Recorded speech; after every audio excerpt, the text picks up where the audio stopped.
बेटा ध्यान देना, अगर हम लोग फंजाई में रिप्रोडक्शन की बात करेंगे ना, तो फंजाई में असेक्सुअल और सेक्सुअल दोनों रिप्रोडक्शन होता है। ध्यान देना, फंजाई में असेक्सुअल रिप्रोडक्शन भी होता है और सेक्सुअल भी होता है। असेक्सुअल भी होता है, ठीक है ना, साथ साथ सेक्सुअल भी होता है। और सेक्सुअल के अलावा हम लोग बात करेंगे ना, तो वेजिटेटिव रिप्रोडक्शन भी होता है। याद करो, वेजिटेटिव रिप्रोडक्शन भी होता है, वेजिटेटिव रिप्रोडक्शन भी होता है। शायद हम लोग डिस्कस कर रहे थे वेजिटेटिव रिप्रोडक्शन को, तुम लोग कंफर्म करोगे थोड़ा? मुझे जहां तक याद आ रहा है, शायद हम लोग वेजिटेटिव रिप्रोडक्शन डिस्कस कर रहे थे। हमने डिस्कस किया था कि फंजाई में जो वेजिटेटिव रिप्रोडक्शन है वो कैसे होता है, वो हम लोग डिस्कस कर रहे थे। एक बार मैं देख लेता हूँ। हाँ, हम लोग डिस्कस कर रहे थे कि फंजाई में जो वेजिटेटिव रिप्रोडक्शन होता है वो कौन कौन से होते हैं, ध्यान देना। ठीक है ना, हमने डिस्कस किया था कि ये टूट करके नए फंजाई का फॉर्मेशन करता है, जिसको हम लोग बोलते हैं, सॉरी, जिसको हम लोग विशेष नाम से जानते हैं, उसको हम लोग बोलते हैं फ्रैगमेंटेशन, छोटे छोटे टुकड़ा में टूट जाना। फ्रैगमेंटेशन बोलते थे उसको हम लोग।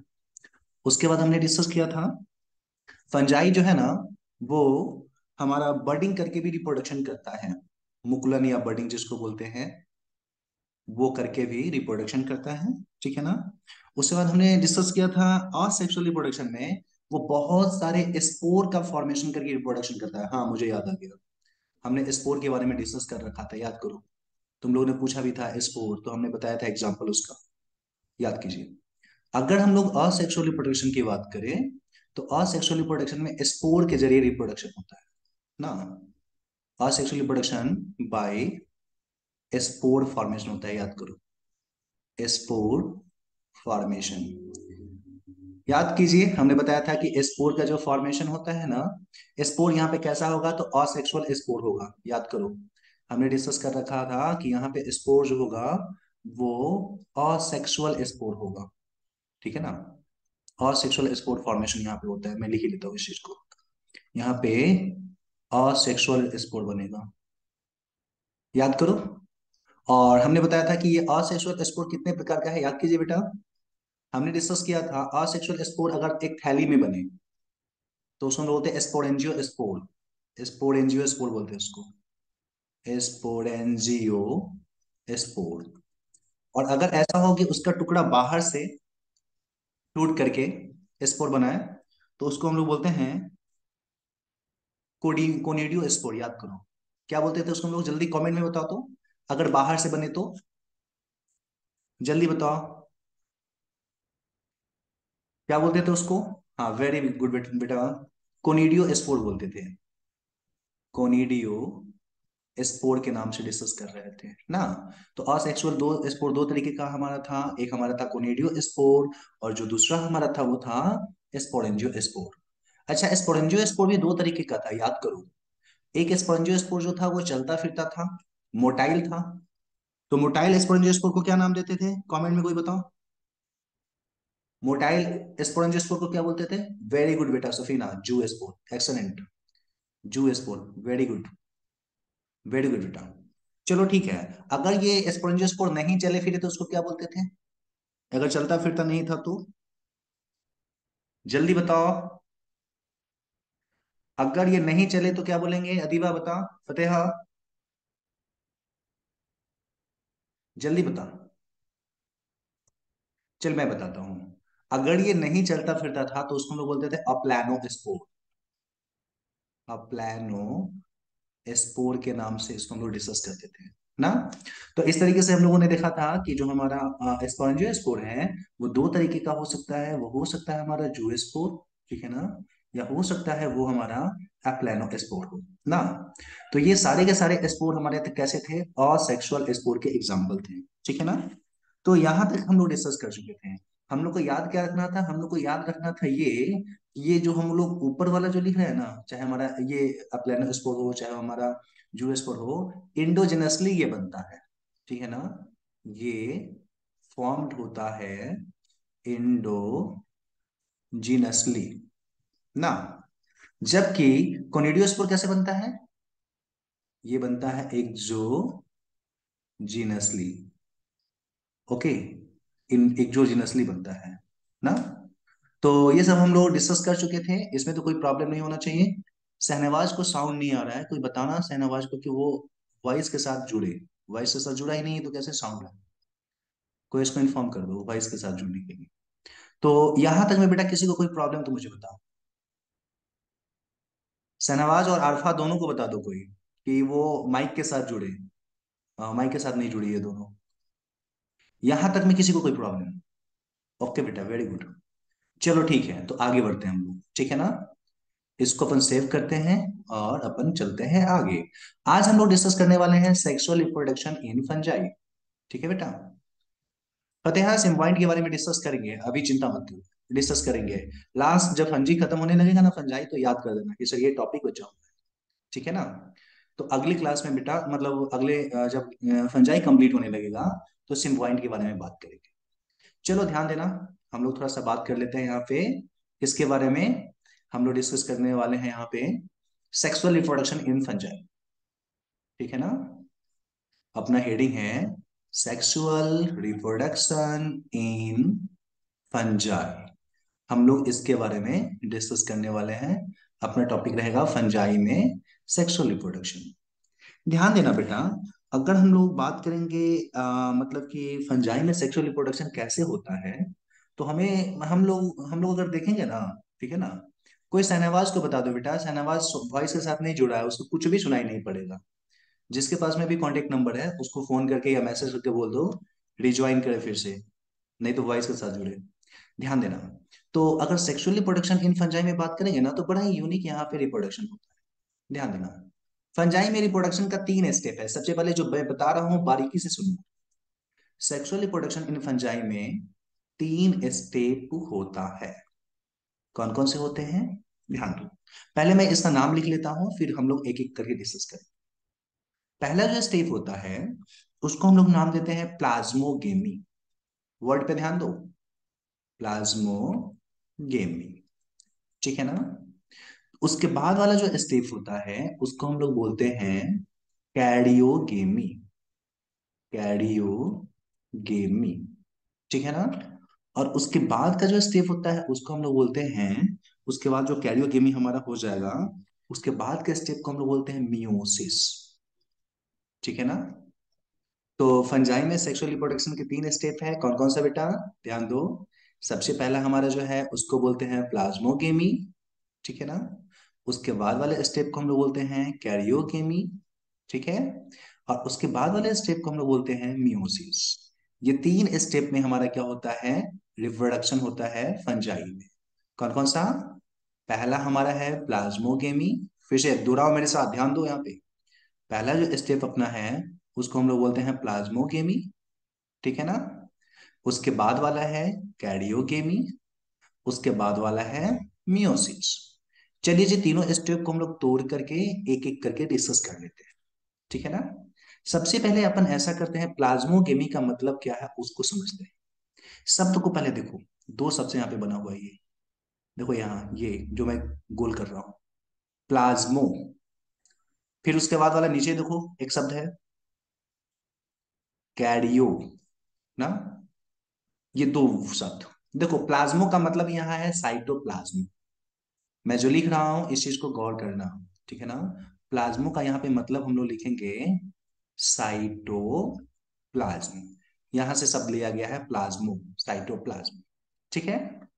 उसके बाद वाला शब्द देखो बेटा, उसके बाद वाला जो शब्द है उसमें है गेमी। गेमी का मतलब होता है बेटा फ्यूजन, जुड़ जाना। गेमी का मतलब क्या होता है? इसका मतलब होता है जुड़ना। ठीक है ना? तो साइटोप्लाज्म का क्या है हुआ यहाँ पे? फ्यूजन हुआ। अगर साइटोप्लाज्म का फ्यूजन हुआ तो उसको बोलेंगे हम लोग प्लाज्मोगेमी, ना? वैसे ही दूसरा शब्द यहाँ पे ध्यान दो। कैरियो का मतलब होता है न्यूक्लियस, और गेमी का मतलब होता है फ्यूजन। तुम लोग बहुत अच्छे से अपने नोट्स में बनाओगे इस चीज को। ठीक है ना? गेमी का मतलब क्या होता है? इसका मतलब होता है फ्यूजन। किसका? तो कैरियो का। कैरियो का मतलब क्या होता है? कैरियो का मतलब होता है न्यूक्लियस। ठीक है ना?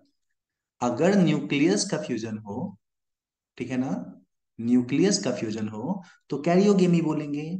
और मियोसिस क्या है? मियोसिस एक ऐसा डिवीजन है जिसमें नंबर ऑफ क्रोमोसोम हाफ हो जाता है। ठीक है ना? तो कौन कौन सा स्टेप है फिर से ध्यान देना। साइटोप्लाज्म का जो फ्यूजन होता है उसको हम लोग बोलते हैं प्लाज्मोगेमी।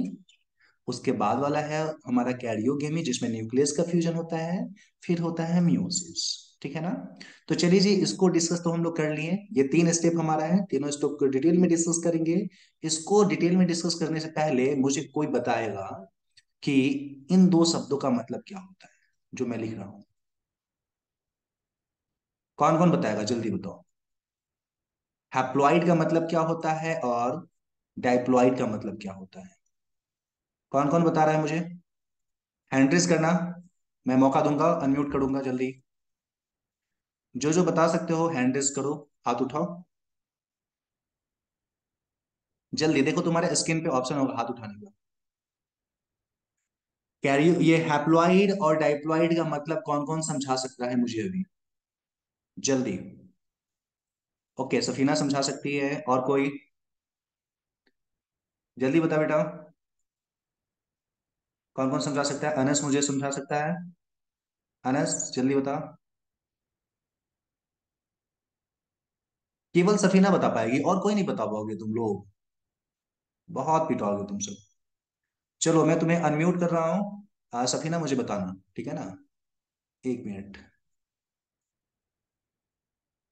हाँ, सफीना अनम्यूट करो खुद को और बताओ मुझे प्लाज्मोगेमी का मतलब क्या है, सर, कैरियोगेमी का मतलब क्या है।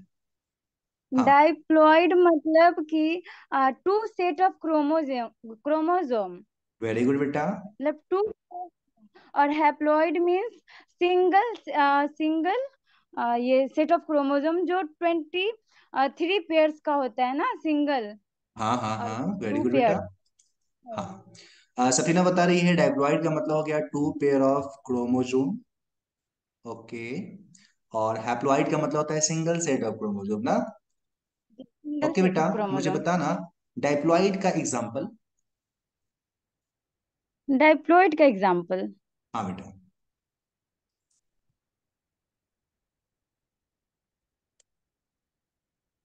बताइए। बता पा सकती हो क्या। चलो मैं बताता हूँ, सर, बोलो। ह्यूमन हो जाएगा। ह्यूमन हो जाएगा ह्यूमन। डाइप्लॉइड का एग्जाम्पल, वेरी गुड। जी। इंसान डाइप्लॉइड का एग्जाम्पल है, very good Safina, excellent. Human उसका एग्जाम्पल हो जाएगा। और हैप्लॉइड का एग्जाम्पल।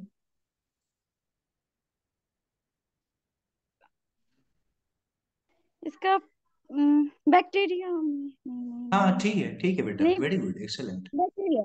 हाँ, बैक्टीरिया तो नहीं होगा, लेकिन मैं समझाता हूँ। वेरी गुड, अच्छा बताइए तुम, एक्सेलेंट। जी चलो ठीक थैंक है। यू। चलिए ठीक है। तो सफीना जैसे बताई, अपन आगे बढ़ते हैं, इससे ध्यान देना।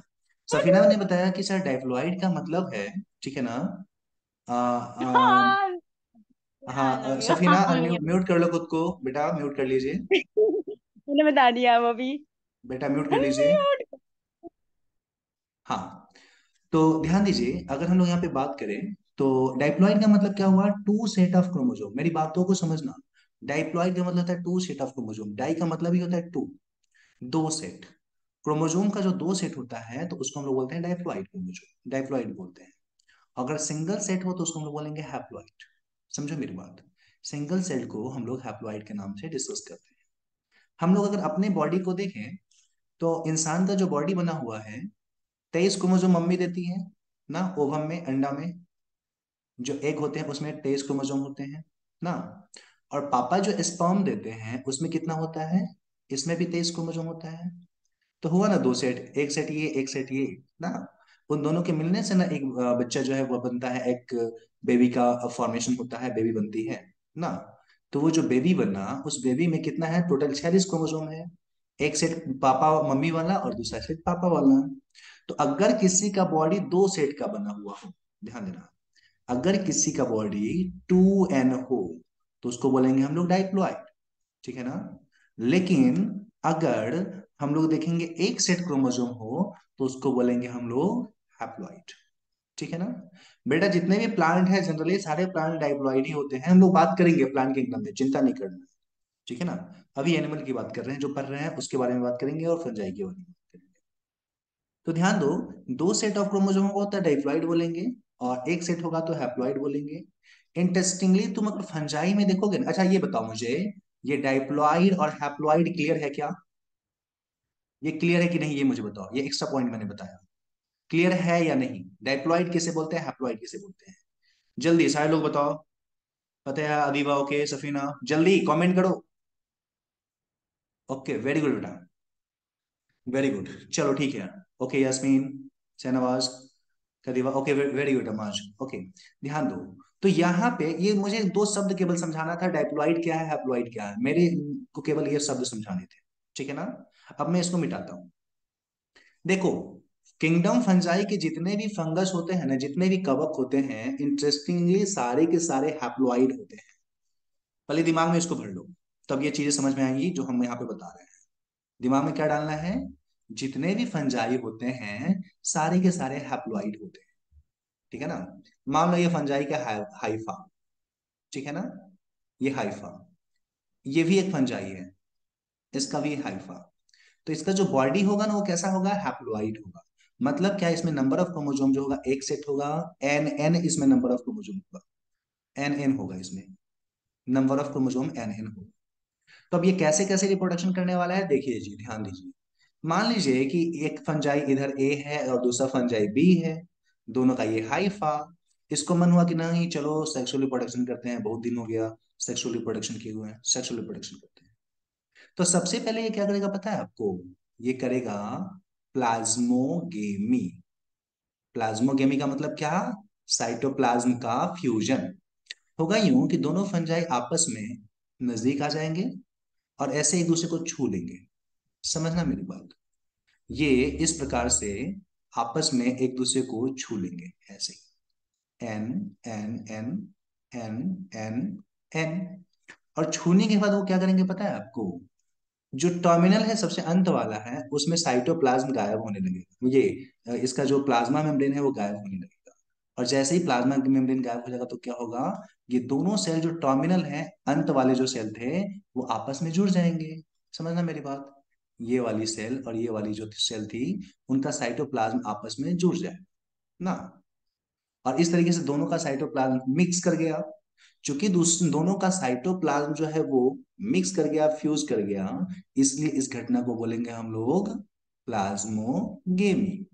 ठीक है ना? और जब इसका साइटोप्लाज्म फ्यूज कर जाएगा तो उसके बाद क्या होने वाला है, नेक्स्ट स्टेप? अगले स्टेप में तुम देखोगे ना, तो ये दोनों का न्यूक्लियस तो है ना जी, दोनों का न्यूक्लियस है। तो दोनों का न्यूक्लियस आप आपस में फ्यूज करने वाला है ना। आने वाले समय में क्या होगा? ये एन और एन आपस में जुड़ जाएगा और जुड़ करके बना देगा 2n। ठीक है ना? और इस तरीके से देखोगे तो तुम्हें क्या पता चलेगा? यहाँ पे ये जो सेल था, जो कभी दो सेल था, अब सिंगल सेल में कन्वर्ट हो गया, टू सेल में कन्वर्ट, 2n सेल में कन्वर्ट हो गया। बाद बाकी सब अभी एन एन ही है। ठीक है ना? लेकिन ये बन गया है कितना, 2n में बदल गया है। ठीक है बेटा? ये 2n में कन्वर्ट हो गया। और इस तरीके से हमारा दोनों न्यूक्लियस का आपस में जुड़ जाना, इस प्रोसेस को हम लोग विशेष नाम से जानेंगे। इसको हम लोग बोलेंगे कैरियोगेमी। ठीक है ना? इसको हम लोग कैरियोगेमी के नाम से डिस्कस करेंगे। ठीक है ना? और इस तरीके से 2n बॉडी हो गया। हम लोगों को क्या पता है कि कोई भी फंजाई कभी भी 2n नहीं हो सकता है, हमेशा n होता है। ठीक है ना? हमेशा एन होता है। ठीक है ना? ये चीजें हम लोगों को पता है। तो नो डाउट इसको भी एन होना पड़ेगा। एन होने के लिए ये क्या करेगा? अपने सेल को क्या करेगा? आधा कर लेगा। तो उसको डिस्कस करने से पहले कोई मुझे ये बताए कि मियोसिस किसको किसको पता है? मियोसिस किसे कहते हैं, कौन कौन बताएगा? जल्दी मुझे बताओ। मियोसिस के बारे में कौन कौन मुझे बता सकता है? जल्दी हैंड रेज करो, क्विकली। ओके सफीना, उसके अलावा भी और कोई? मियोसिस क्या है? जल्दी बता बेटा, ऐसा धीरज, फतेहा, शालिक, शाहीन, तबस्सुम। चल सफीना बताओ, मैं तुम्हें अनम्यूट कर रहा हूँ। हम्म। खुद को अनम्यूट कीजिए और बताइए मुझे।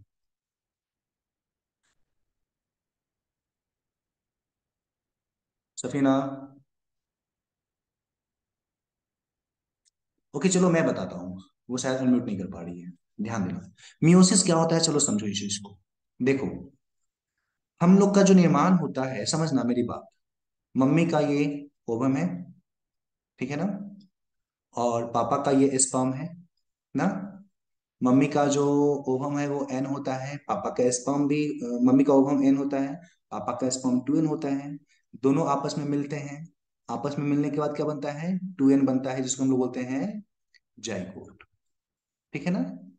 इस जाइगोट के बनने के बाद क्या होगा, इस जाइगोट में बहुत तेजी से विभाजन होती है, और विभाजन के बाद एक बच्चा जो है वो प्रिपेयर होता है, एक चाइल्ड बनता है ना। तो इस तरीके से देखें तो पता चला कि यहाँ पे अगर हम लोग गौर से करें, गौर से देखें, ध्यान देना बेटा। हाँ वेरी गुड अनस, मैं टाइम दूंगा, अगले बार पक्का टाइम दूंगा, ध्यान दो। तो यहाँ पे देखें तो पता चलता है कि एक जाइगोट, एक सिंगल सेल से एक बेबी का प्रोडक्शन हुआ। तो नो डाउट एक सेल से बहुत सारे सेल बने हैं, तब तो बेबी बना है। तो यहाँ पे जो बेबी बनी है, तो नो डाउट बोल सकते हैं यहाँ पे डिवीजन हुआ होगा। ठीक है ना। और ऐसे डिवीजन जिससे बेबी का फॉर्मेशन होता है, इसको हम लोग बोलते हैं माइटोसिस। ठीक है ना। और खास बात यह है कि जाइगोट में अगर टूएन था, तो इस बेबी के हर एक बॉडी में टूएन होगा। लेकिन मान लीजिए ये बेबी जाकर के आगे बड़ा हुआ, ठीक है ना, इसका शादी किसी के साथ हुआ, ठीक है ना।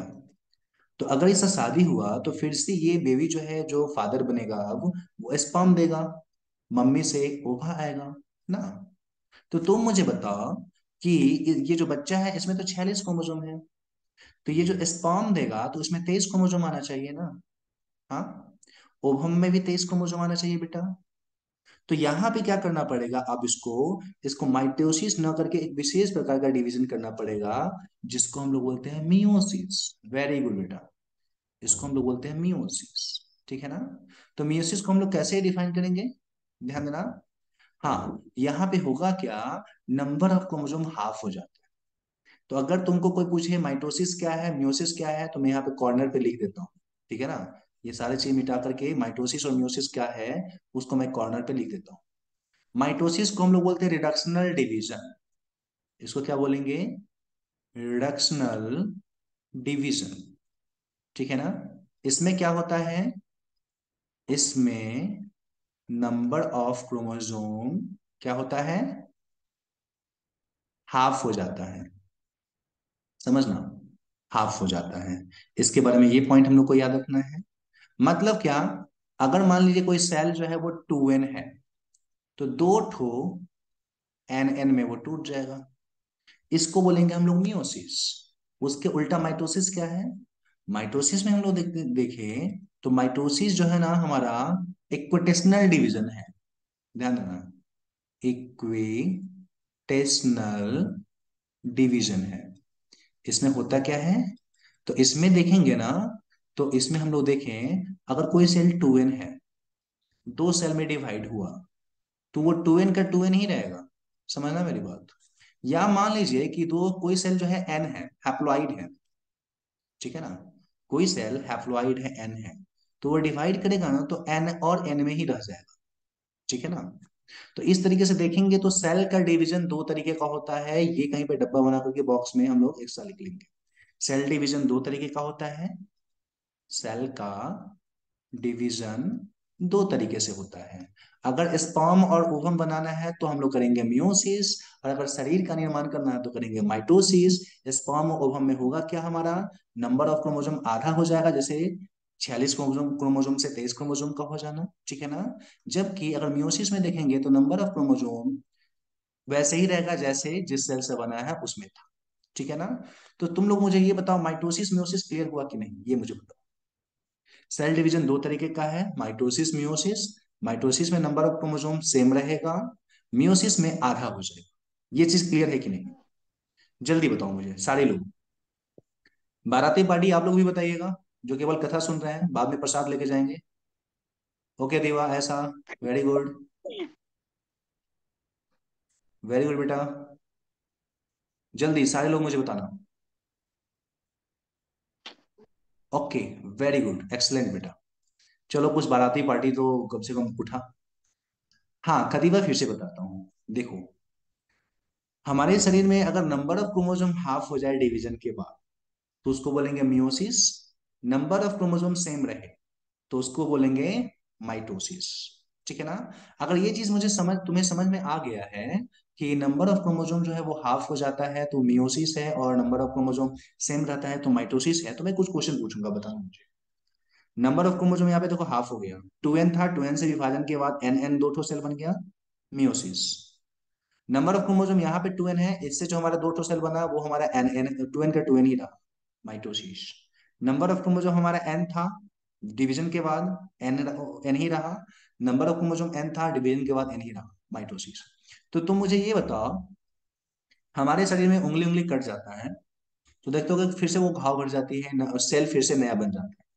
तो नो डाउट वो जो हमारा उंगली कटा है, ठीक है ना, वहां पे जो नए नए सेल आए हैं वो डिवीजन के कारण ही आया होगा। मुझे ये बताओ कि वहां पे घाव भरने वाला जो डिवीजन हुआ वो माइटोसिस होगा या मियोसिस होगा? जल्दी चैट बॉक्स में मुझे बताओ, माइटोसिस होगा या मियोसिस? जल्दी बेटा।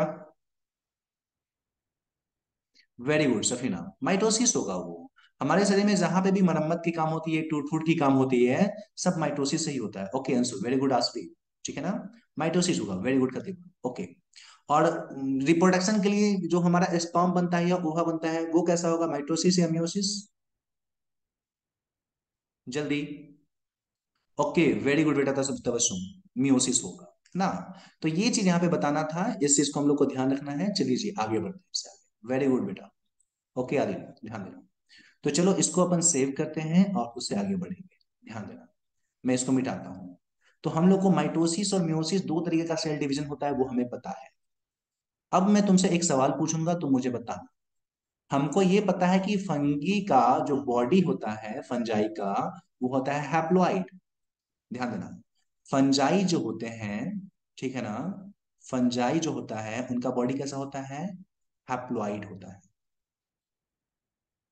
ठीक है ना, हैप्लॉइड फंजाई होता है। तो आप मुझे ये बताइए कि यहाँ पे ये जो बना है, ये जो बना है इसको क्या बोलेंगे, ध्यान रखना। ये जो 2n बना है ये है क्या? इसको हम लोग जाइगोट बोल सकते हैं, जाइगोट बोल सकते हैं। तो ये जो 2n है, 2n से इसको बनना क्या है, इसको बनना है n ना, इसको n बनना है। तो तुम मुझे बताओ कि यहाँ पे ये जो है 2n वो कैसा डिवीजन करेगा, माइटोसिस करेगा या मियोसिस करेगा, केवल इतना मुझे बताओ। जल्दी मुझे कमेंट में बताओ सारे लोग। वेरी गुड बेटा, very good Khatiba, very good Adil. हाँ अदीबा, वेरी गुड बेटा। अंशु, वेरी गुड, एक्सीलेंट बेटा। हाँ। तो यहाँ पे मुझे देखने को आ रहा है कि यहाँ पे तुम लोग बोल रहे हो कि सर ये मियोसिस होगा, और बिल्कुल मियोसिस होगा, क्योंकि फंजाई का बॉडी तो हैप्लॉइड होता है, देख रहे हो सब एन एन एन एन यहाँ पे भरा हुआ है। तो यहाँ पे 2n कैसे रह जाएगा? तो 2n जो है ना मियोसिस करके n में कन्वर्ट हो जाए। बट इंटरेस्टिंग चीज यहाँ पे क्या है वो मैं तुमको बताता हूँ, समझना मेरी बात। यहाँ पे जो हमारा 2n है वो चार ठो n का निर्माण करेगा, चार ठो, इस तरीके से चार ठो n का निर्माण करेगा। और ये n जो है इस डब्बा में पैक रहेगा, समझना मेरी बात। ये जो n होगा ना, ये n इस डब्बा में यहाँ पे जिस सेल्स में वो बना है उस सेल में पैक होगा। और ये जो n है, असल में इस n को हम लोग विशेष प्रकार के नाम से जानेंगे। असल में ये जब फट के निकलेगा ना तो नया एक फंजाई का निर्माण करेगा। यही कारण है कि इसको हम लोग बोलते हैं कि भाई साहब ये तो स्पोर है। ठीक है ना, इसको हम लोग हैप्लॉइड स्पोर के नाम से जानते हैं। ठीक है ना, इसको स्पोर के नाम से जानते हैं। और चूंकि ये स्पोर सेक्सुअल रिप्रोडक्शन के कारण बना है, इसीलिए इसको हम लोग सेक्सुअल स्पोर भी बोलते हैं बेटा। ठीक है ना, अपन इसको सेक्सुअल स्पोर भी बोलते हैं। ठीक है ना। तो इस प्रकार से अगर हम लोग देखें तो सेक्सुअल स्पोर जो है उसका फॉर्मेशन, सॉरी, सेक्सुअल स्पोर जो हमारा होता है उसका फॉर्मेशन यहाँ पे होता है। ठीक है ना, वहां बन रहा था असेक्सुअल स्पोर, यहाँ पे बनेगा हमारा सेक्सुअल स्पोर। ठीक है ना। तो देखो बेटा, फिर से मैं सबको रिकॉल कर दे रहा हूँ कैसे कैसे यहाँ पे क्या क्या हुआ है। यहाँ पे सेक्सुअल रिप्रोडक्शन का 3 स्टेप है। पहला हमारा प्लाज्मोगेमी, दूसरा कैरियोगेमी, तीसरा मियोसिस। प्लाज्मोगेमी में क्या हुआ है, साइटोप्लाज्म फ्यूज कर गया है तो उसको बोलेंगे साइटोगेमी या प्लाज्मोगेमी। उसके बाद उसके अंदर का न्यूक्लियस आपस में जुड़ करके 2n में बदल गया है तो उसको हम बोलेंगे कैरियोगेमी।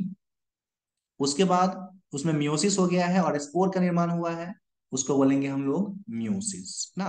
तो इस तरीके से देखें तो फंजाई में सेक्सुअल रिप्रोडक्शन के ये तीन स्टेप जो है वो देखने को मिलते हैं। कौन कौन से? प्लाज्मोगेमी, कैरियोगेमी और म्यूसिस। बेटा चल, अब मैं तुमसे कुछ पूछता हूँ, मुझे ये कौन कौन बताएगा कि जाइगोट का निर्माण कब हुआ है? प्लाज्मोगेमी के बाद, या कैरियोगेमी के बाद, या मियोसिस के बाद? जल्दी चैट बॉक्स में मुझे बता।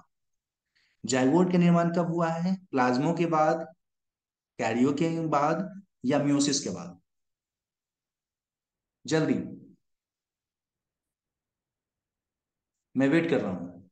वेरी गुड बेटा, very good Pratibha, very good Adhiva, very good Safina. Okay Tabassum, very good, excellent बेटा। हाँ, तो यहाँ पे देख रहे हैं हम लोग क्लियरली कि जाइगोट का निर्माण जो है ना मियोसिस के बाद हुआ। एक और चीज ध्यान दो, प्लाज्मोगेमी के बाद ये वाला जो डब्बा है, ध्यान देना, ये वाली जो डब्बा है, इस डब्बे में दो ठो न्यूक्लियस है। एक नहीं बल्कि दो दो न्यूक्लियस तुमको दिख रहा है ना। अगर दो न्यूक्लियस पाया जाए ना तो उसको हम लोग विशेष नाम से जानते हैं, पता है आपको? इस स्टेज को, चूंकि यहाँ पे दो दो ठो न्यूक्लियस पाया जा रहा है, इसी कारण से इसको हम लोग बोलते हैं सीन, या सीन नहीं, इसको हम लोग डाई कैरियोन स्टेज बोलते हैं। इसको हम लोग बोलते हैं डाई कैरियोन स्टेज। अब कोई पूछेगा भाई साहब डाई कैरियोन स्टेज का मतलब क्या हुआ? तो चलिए शब्द पे ध्यान दीजिए, शब्द पे ध्यान देंगे अपने आप बन जाएगा। डाई का मतलब होता है दो ठो, और कैरियोन का मतलब होता है न्यूक्लियस। अगर एक ही डब्बा में या एक ही सेल में दो न्यूक्लियस रखा हो तो उसको बोलेंगे हम लोग dikaryon stage, two nucleus stage. तो चलिए मुझे बताइए, डाइकैरियोन स्टेज किसके बाद बनेगा? प्लाज्मोगेमी के बाद, कैरियोगेमी के बाद, या मियोसिस के बाद? जल्दी मुझे बता, डाइकैरियोन स्टेज किसके बाद बना? प्लाज्मोगेमी, कैरियोगेमी, या मियोसिस? क्विकली, जल्दी बेटा। ओके वेरी गुड, कैरियोगेमी के बाद। वेरी गुड बेटा, प्लाज्मोगेमी के बाद होगा बेटा, ध्यान दो, कैरियोगेमी तो बाद में हो रहा है। पहले हमारा ये 2n स्टेज बना है ना, तो प्लाज्मोगेमी बोलेंगे। बिल्कुल आसवी, वेरी गुड बेटा सभी। ओके, तो इस तरीके से देखे तो पता चलता है कि क्या हुआ। फिर से मैं सबको रिकॉल कर रहा हूं, ध्यान देना। एक मिनट में इसको सेव कर लूं पहले। मैं रिकॉल कर रहा हूं, सबसे पहले प्लाज्मोगेमी होता है, फिर हमारा कैरियोगेमी हुआ है, फिर मियोसिस हुआ है। प्लाज्मोगेमी में साइटोप्लाज्म प्लाज्मा आपस में मिला है और डाइकैरियोन स्टेज ओके ध्यान दो। तो प्लाज्मोगेमी में क्या हुआ? साइटोप्लाज्म का फ्यूजन हुआ। ओके बेटा वेरी गुड। अब मुझे ये बताइए आप कि कैरियोगेमी में किसका फ्यूजन होगा? जल्दी। वेरी गुड, एक्सलेंट, न्यूक्लियस का फ्यूजन होगा ना। न्यूक्लियस का फ्यूजन यहां पे होना है, ठीक है ना। और नंबर ऑफ क्रोमोसोम हाफ कहां पे हो जाएगा? जल्दी मुझे बताओ। ओके वेरी गुड बेटा, मियोसिस में नंबर ऑफ क्रोमोसोम हाफ हो जाएगा ना। नंबर ऑफ क्रोमोसोम हम लोग बोल सकते हैं बिकम्स हाफ ना, बिकम्स हाफ। अगर आपसे कोई पूछे कि स्पोर का फॉर्मेशन कब हो रहा है तो क्या बताओगे? प्लाज्मोगेमी, कैरियोगेमी, या मियोसिस? जल्दी मुझे बताओ, स्पोर का फॉर्मेशन कब हो रहा है बेटा? वेरी गुड बेटा अदीबा, ओके। जल्दी बताओ सर। वेरी गुड, यहीं पे तो हमारा स्पोर का फॉर्मेशन हो रहा है। स्पोर का फॉर्मेशन यहीं पे तो हो रहा है ना। तो इस तरीके से देखें तो पता चलता है कि फंजाई में रिप्रोडक्शन तीन तरीके से होगा। सबसे पहले होगा हमारा प्लाज्मोगेमी, उसके बाद कैरियोगेमी, और उसके बाद हमारा मियोसिस। चलिए जी, मुझे लगे हाथ ये भी बता दीजिए, जो डाई कैरियन स्टेज था, दो न्यूक्लियस वाली अवस्था, वो कब किसके कारण बनेगी? प्लाज्मोगेमी के कारण बनेगी, या कैरियोगेमी के कारण बनेगी? जल्दी मुझे बताओ, डाई कैरियोन या दो न्यूक्लियस की अवस्था किसके कारण बनेगी? Very good Safina, very good, excellent बेटा। और कोई? जल्दी बताओ, प्लाज्मोगेमी के कारण या कैरियोगेमी के कारण? प्लाज्मोगेमी के कारण होगा बेटा। Ajrun, plasmogamy, very good Adiba. Adiba karyogamy कैसे होगा बेटा? ध्यान दो, फिर से समझो। ये एक हमारा फंजाई, ये एक फंजाई, इसके पास एक एन, इसके पास एक एन, दोनों का इस तरीके से फ्यूज कर गया ना। तो इसको हम लोग बोलेंगे क्या? प्लाज्मोगेमी ना। और इसी के कारण तो हमारा बना है ये दो ठो ना। तो बोल सकते हैं इसके कारण क्या होता है? डाई कैरियोन स्टेज का फॉर्मेशन हुआ है ना। तो इस तरीके से मियोसिस तीन प्रकार का हुआ, हम लोगों को ये चीज क्लियर है। ठीक है ना। इसमें किसी को कंफ्यूजन क्या?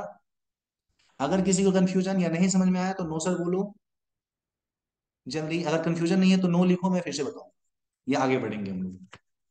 ओके, वेरी गुड बेटा। किसी को कंफ्यूजन है तो यस बोलो, और नहीं है तो मैं आगे बढ़ता हूँ जल्दी। Okay, very good Asvi, very good, excellent बेटा। चलो ठीक है। तो यहाँ पे हम लोग ये डिस्कस कर लिए, हमने यहाँ पे ये डिस्कस किया कि यहाँ पे कितने प्रकार के हमारे जो है, कितने स्टेप में म्योसिस होता है। अब अपन इससे आगे बढ़ते हैं। Okay Kativa, thank you. चलिए जी, इससे आगे बढ़ते हैं। वेरी गुड बेटा। अब हम लोग थोड़ा बात कर लेते हैं किसके बारे में। अब हम लोग बात कर लेंगे कि मतलब कि रिप्रोडक्शन के बारे में हम लोग डिस्कस कर लिए, वेजिटेटिव कैसे करता है, रिप्रोडक्शन कैसे करता है, सॉरी असेक्सुअल कैसे करता है, सेक्सुअल कैसे करता है। अब हम लोग थोड़ा सा इससे आगे बढ़ते हैं। अब हम लोग बात कर लेते हैं फंजाई कितने प्रकार के होते हैं। ठीक है ना। हम लोग अब टाइप्स ऑफ फंजाई की बात कर रहे हैं बेटा। ठीक है ना। अब हम लोग बात करेंगे टाइप्स ऑफ फंजाई। ध्यान देना बेटा, अगर फंजाई के टाइप्स की बात करेंगे ना, तो वैसे तो फंजाई को बहुत सारे ग्रुप में डिवाइड किया गया, लेकिन हम लोगों को जो पढ़ना है, ठीक है ना, 4 क्लास फंजाई का पढ़ना है हम लोग को। पहला जो हम हमें पढ़ना है उसका नाम है फाइको। दूसरे का नाम है अस्को। ठीक है ना। तीसरे का नाम है बेसिडियो। ओके। और उसके बाद वाले का नाम है, लास्ट वाले का, ड्यूटेडो। ठीक है ना। तो ये सब याद रहेगा क्या? Phyco, asco, basidio, deutero. आसान शब्द है। Phyco, asco, basidio, deutero. Phyco, asco, basidio और ड्यूटेरो। ये 4 तरीके का क्लास है। अब इसके पीछे मैं नाम जोड़ता हूँ, इसको ध्यान देना। फंजाई को हम लोग पता है, फंजाई को थोड़ा स्टाइल में बोले, स्टाइल में इन द सेंस की थोड़ा सा इज्जत देकर के उसको बोले, तो फंजाई को वैज्ञानिक लोग बोलते हैं, साइंटिस्ट बोलते हैं माइसिटीज। माइसिलियम से वर्ड आया है, माइसिटीज। ठीक है ना। इसको हम लोग बोलते हैं माइसिटीज। तो यहीं से शब्द हम लोग लेंगे फाइको माइसिटीज। वैसे ही अस्कोमाइसिटीज यहाँ पे बोलेंगे, इसको अस्कोमाइसिटीज। इसको बेसिडियो माइसिटीज। और इसको हम लोग बोलेंगे ड्यूटेरो माइसिटीज ना। तो इस तरीके से अगर हम लोग देखें तो हमें क्या पता चलता है कि फंजाई हमारा जो है वो 4 तरीके का हुआ बेटा, ध्यान दो। पहला फंजाई हमारा फाइकोमाइसिटीज, दूसरा अस्कोमाइसिटीज, तीसरा बेसिडियोमाइसिटीज और चौथा ड्यूटेरोमाइसिटीज। मेरे साथ फिर से तुम लोग भी दोहराओगे। पहला फाइकोमाइसिटीज, वेरी गुड बेटा। दूसरा अस्कोमाइसिटीज, ठीक है ना। तीसरा बेसिडियोमाइसिटीज और जो चौथा वो हमारा ड्यूटेरोमाइसिटीज। ठीक है ना। फाइकोमाइसिटीज, अस्कोमाइसिटीज, बेसिडियोमाइसिटीज और ड्यूटेरोमाइसिटीज। अब ऐसा क्यों बोला गया है उसके पीछे थोड़ा सा मैं रीजन बताता हूं, अगली क्लास में मैं डिटेल में डिस्कस करूंगा। देखो, फाइको का मतलब होता है प्लांट। ठीक है ना। जो फंजाई प्लांट के पीछे पड़ा हुआ हो, उसके पीछे हाथ धो के पड़ा हुआ हो, उसी के आसपास में रहे, उसको हम लोग बोलते हैं फाइकोमाइसिटीज। ठीक है ना। अस्कोमाइसिटीज, अस्को का मतलब क्या होता है पता है? मैं इधर ही लिख देता हूँ। अस्को का मतलब होता है सैक या थैला। वो फंजाई जो अपना थैला लेके चलता हो, उसमें अस्कोस्पोर नाम का विशेष स्पोर बनाता हो, उसको बोलेंगे अस्कोमाइसिटीज। जबकि जैसे हनुमान जी का गदा होता है, वैसे अगर गदा लेकर के या बेसिडियम लेकर के चलता हो, बेसिडियम बोलते हैं उसको हम लोग, आगे बात करेंगे क्या होता है। गदानुमा संरचना बेसिडियम लेके चलता हो तो उसको हम लोग बोलेंगे बेसिडियोमाइसिटीज। ठीक है ना। जबकि अगर झूठा फंजाई हो, ड्यूटेरो का मतलब होता है फॉल्स, झूठा। क्यों झूठा बोलता है बाद में हम लोग डिस्कस करेंगे। अगर वो फॉल्स फंजाई हो, झूठा फंजाई हो, तो उसको हम लोग नाम देने वाले हैं ड्यूटेरोमाइसिटीज। ठीक है ना। तो टाइप्स ऑफ फंजाई कितने प्रकार के हुए? फाइकोमाइसिटीज या प्लांट पे रहने वाले डिपेंडेंट माइसिटीज या फंजाई, अस्कोमाइसिटीज या सैक फंजाई इसको हम लोग बोल सकते हैं, बेसिडियोमाइसिटीज या बेसिडियम वाला हमारा फंजाई, और ड्यूटेरोमाइसिटीज या फॉल्स फंजाई। ठीक है ना। तो ये 4 प्रकार का फंजाई है। इसमें कोई क्लियर, सारी चीजें क्लियर क्या सबको? कोई किसी को प्रॉब्लम? ये जो लिखा हुआ उसमें किसी को कोई प्रॉब्लम नहीं ना? ओके बेटा, वेरी गुड, एक्सेलेंट। तो आज हमने क्या क्या डिस्कस किया? आज हमने डिस्कस किया फंजाई में सेक्सुअल रिप्रोडक्शन कैसे होता है, और उसके बाद हमने डिस्कस किया कि फंजाई जो हमारा होता है वो कितने प्रकार के, ठीक है ना? नेक्स्ट क्लास में बेटा सबके बारे में हम लोग डिस्कस करेंगे। फाइकोमाइसिटीज के बारे में भी, अस्कोमाइसिटीज के बारे में, बेसिडियोमाइसिटीज के बारे में भी, और ड्यूटेरोमाइसिटीज के बारे में, ठीक है ना? हाँ फतेहा, नेक्स्ट लेक्चर में सैम्पॉइंट डिस्कस करेंगे बेटा। जैसे ही फंजाई कंप्लीट होगा, जैसे ही ये आ जाएगा ना ड्यूटेरोमाइसिटीज, बता देना कि सर ये सैम्पॉइंट बताना है, तो फिर अपन डिस्कस करेंगे। लाइकेन को भी डिस्कस करेंगे बेटा, ठीक है ना? ऐसा क्वेश्चन है सर, जाइगोट कैरियो के बाद बनता है या मियोसिस के बाद? बेटा ध्यान दो, प्लाज्मोगेमी में क्या हुआ था? साइटोप्लाज्म फ्यूज हो गया था इसका, समझो ऐसा, बन गया था 2n। तो ये क्या था हमारा? प्लाज्मोगेमी था ना? उसके बाद जब ये दोनों, सॉरी, दो ठो एन आपस में यहाँ पे आ गया था, सॉरी, और जब ये दोनों फ्यूज कर गया था तो बना था हमारा क्या? 2n ना? तो ये क्या है हमारा? ये हमारा कैरियोगेमी। तो जब 2n बन जाएगा तब ना जाइगोट बोलेंगे। तो बोल सकते हैं कैरियोगेमी के बाद हमारा जाइगोट का निर्माण होता है बेटा। कैरियोगेमी हो जाएगा तब जाइगोट का निर्माण होगा, समझी? ओके, चलो ठीक है। तो हम लोग यहाँ तक डिस्कस कर लिए। अभी तक किसी को कोई कंफ्यूजन किसी को भी? अभी तक में किसी को कोई कंफ्यूजन नहीं ना बेटा? Okay, very good, okay Kativa, okay Anas. चलिए जी, ठीक है। तो आज अपन क्लास को यहीं पे लेक्चर को फिनिश करते हैं, अगले क्लास में इसे आगे डिस्कस करेंगे। और एक और चीज बेटा, हाँ इस चैप्टर का नोट्स तो मैं बेटा भेज ही देता हूँ, वो रिटन नोट्स में भेज दूंगा। एक और चीज, तुम लोग जो पढ़ने के लिए बैठते हो अभी, तो अभी सबसे दो तीन पॉइंट हमेशा ध्यान रखना। हमेशा घर का सबसे शांत जगह जो है ना, वो बैठना है। हाँ रिटर्न भेज दूंगा बेटा। पहला पॉइंट, घर के सबसे शांत कॉर्नर में बैठना है। दूसरा पॉइंट, जब भी मोबाइल यूज करें, उस मोबाइल से कोई दूसरा एप्लीकेशन नहीं खोले, कोई दूसरा एप्लीकेशन नहीं खोलना है। एक बार लेक्चर स्टार्ट हो गया तो केवल लेक्चर देखना है, मोबाइल में कोई एप्लीकेशन नहीं खोलना चाहिए, ठीक है ना? तीसरा पॉइंट, मोबाइल को छूना नहीं है, जब टाइप करने के लिए बोल रहे हैं उसी समय टाइप कीजिए। उसके अलावे आप अपना एक कॉपी रखिए। बेटा सालिक, तो ये गंदी बात है, बहुत गंदी बात है बेटा, ध्यान देना। तो यहाँ पे करना क्या है, उसके बाद कौन सा है, कॉपी लीजिए, और कॉपी में जो भी मैं लिखा रहा हूँ ना, उसको लिखते चलिए, ठीक है ना? इससे क्या होगा, कॉन्सेप्ट बिल्डअप होगा बेटा, ठीक है ना?